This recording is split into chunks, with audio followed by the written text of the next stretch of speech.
Dan saya lanjutkan itu. Nggak apa-apa, monggo.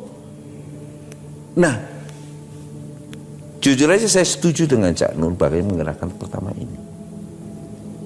Saya mengalami Cak Nun, saya dibuka Cak Nun, saya ya, dulu saya begitu. Saya sudah ditawari menjadi dosen di ITB, kan top Cak Nun.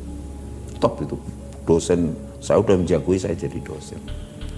Terus saya diutus ke Galunggung tahun 82. Pas sudah meletus saya melihat pengungsi udah berantakan, zaman dulu tidak bisa diurus seperti sekarang, anak-anak gembel segala macam.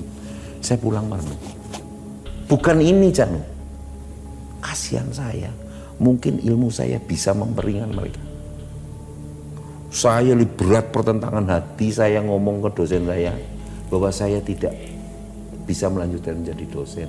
Saya mungkin akan mengabdi ke vulkanologi, mungkin bisa ilmu saya menjadi berguna. Itu menjadi bahan tertawaan karena apa?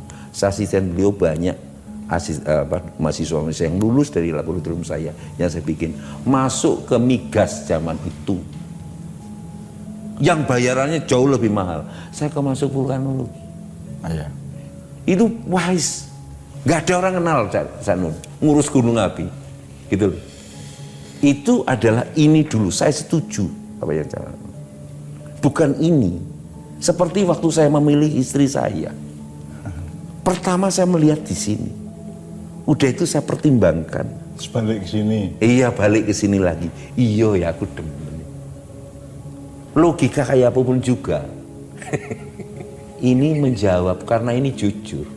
Saya boleh salah Cak Nun, Jadi tapi tidak boleh bohong. Yang tidak ada dalam pendidikan modern adalah mempelajari Iya. dan melatih ini Pak ya. Dan itu di mata saya Mbah Rono hebat. Ya makanya, jadi misalnya gini sekarang kalau kita terjemahkan secara budaya ya. Bisa ada di Merapi itu ada kita kenal istilah Mbah Petruk, Ya.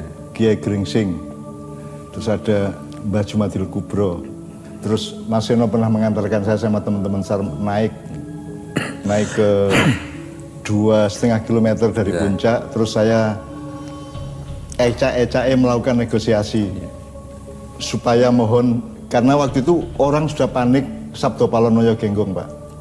Jadi sejumlah ustadz dan kiai telepon saya, apa ini janjinya Sabdo Palonoyo Genggong yang mengalami dendam di akhir Mojopahit, kemudian 500 tahun kemudian akan isunya kan Merapi akan melep apa namanya?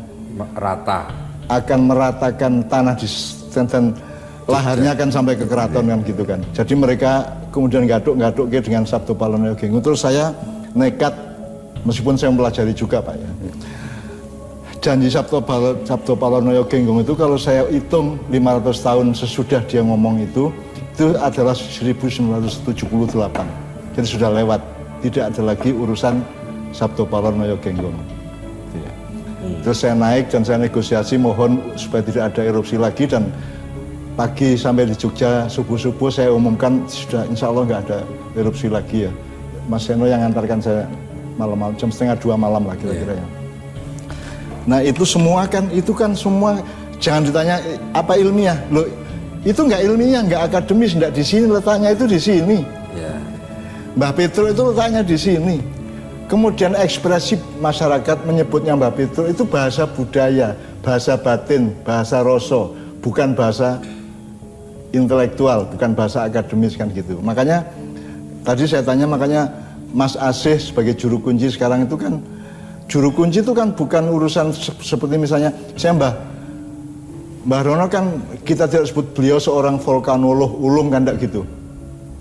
Kan tidak nomor satu bahwa beliau ahli gunung berapi. Ada yang lain lagi. Itu kan bukan yang nomor satu, adalah bahwa beliau seorang pujangga, seorang begawan, seorang panembahan yang bergaul secara menyeluruh dengan alam di Pulau Jawa, termasuk di Jawa Tengah, DIY, Merapi dan seterusnya, sehingga mereka punya Peramal ulung ya malah. Iya, Pak, sehingga beliau punya konsiderasi dalam antara otak dengan hatinya itu sedemikian rupa sehingga bisa memberi informasi banyak kepada SAR tentang akan terjadi sesuatu dan seterusnya. Jadi yang ingin saya tegaskan bahwa sebenarnya kita selama ini Merapi itu karena Seno minta saya menemani dia kan, saya itu kan setengah mati juga nemenin dia naik-naik ke Merapi segala macam itu.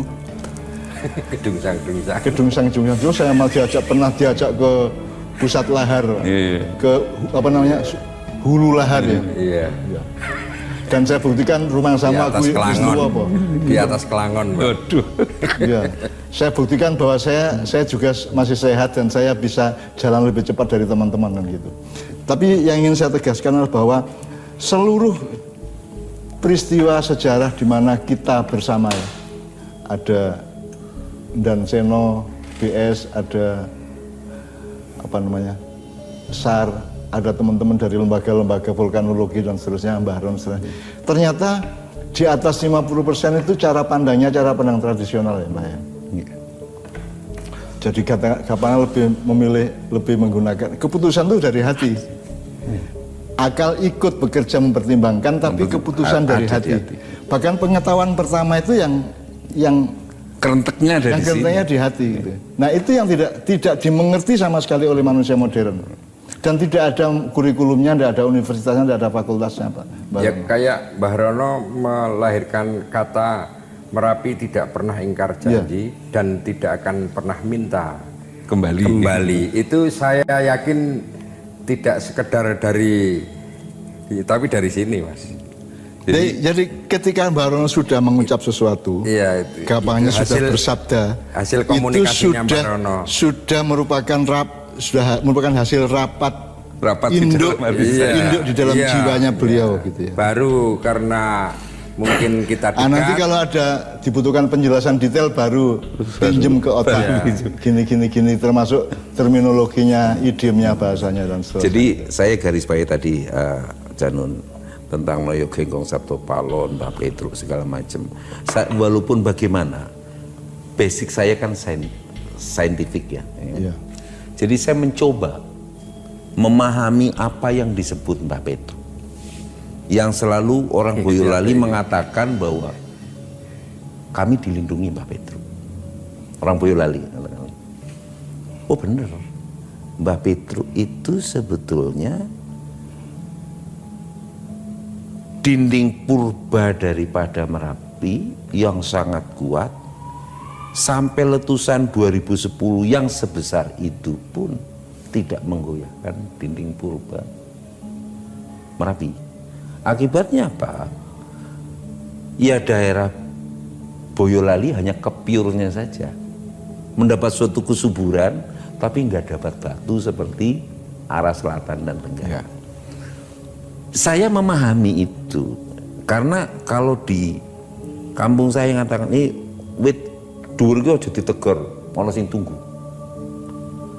Saya olah lagi secara ilmu pengetahuan.